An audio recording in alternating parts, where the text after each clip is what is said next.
Hi guys, आज हम एक नई तेनालीरामन की क्लासिक कहानी के साथ आए हैं। मैं आशा करता हूँ कि आपको ये कहानी एज यूजुअल बहुत इंटरटेनिंग लगे।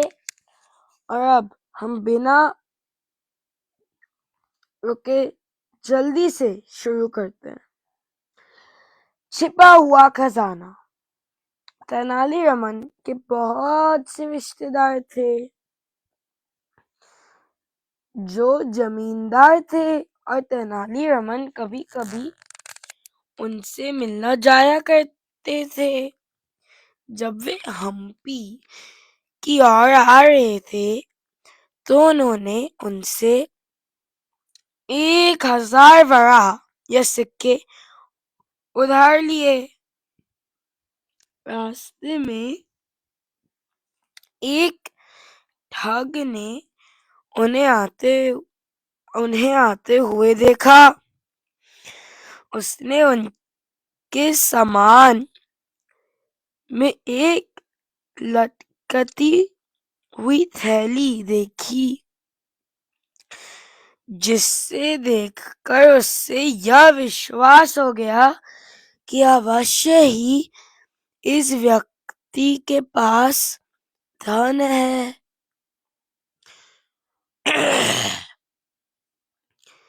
वह उन्हें लूटना चाहता था, अतः उसने एक साधु का वेश बनाया और तेनालीरामन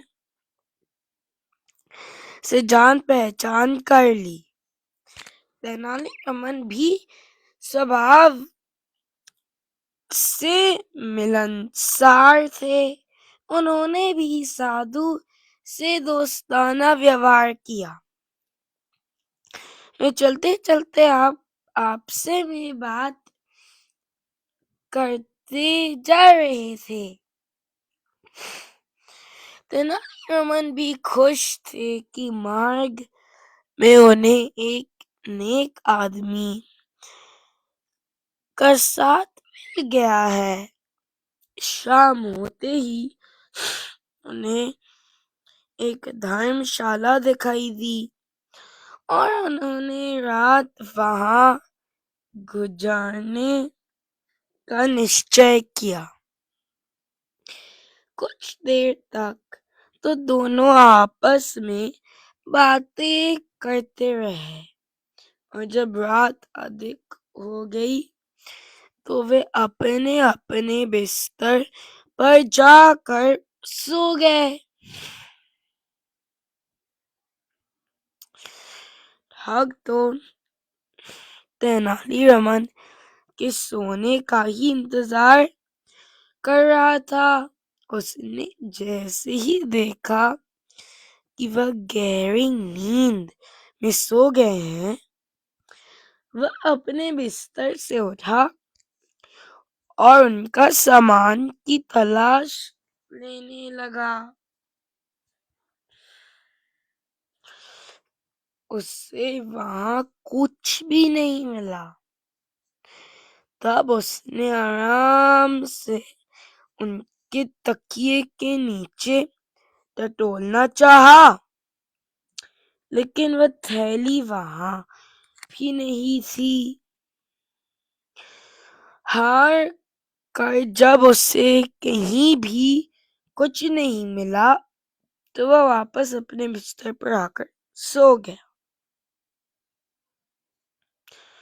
अगले दिन उन्होंने अपनी यात्रा दोबारा आरंभ की। शाम होते होते उन्होंने फिर से एक अन्य धर्मशाला में रात गुजारने की सोची।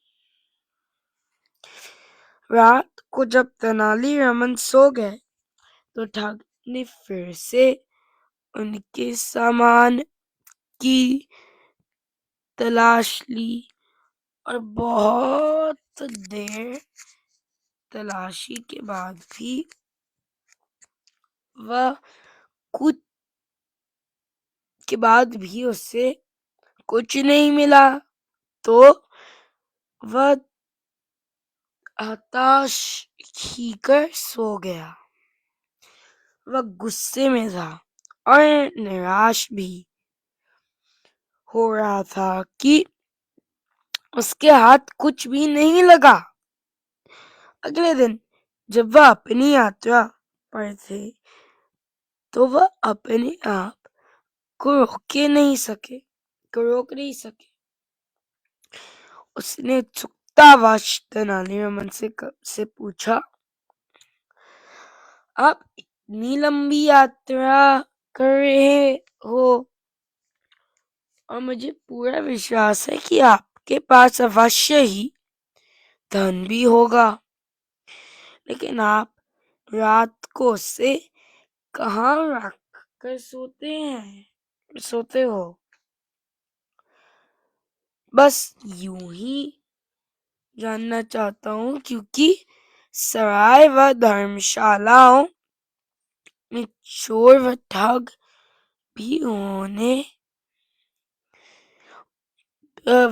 भी होते हैं और इनसे आपने सामान की निगरानी करना आसान नहीं होता।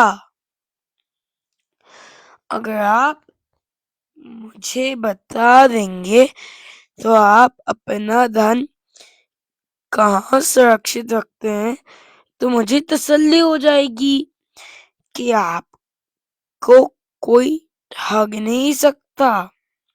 तेनालीरामन ने मुस्कुराते हुए उसे देखकर कहा, मेरे मित्र, मैं जानता हूँ कि तुम रात को मेरे बिस्तर और सामान की तलाशी कर लेते हो, लेकिन तुम धन को गलत जगह खोज रहे थे।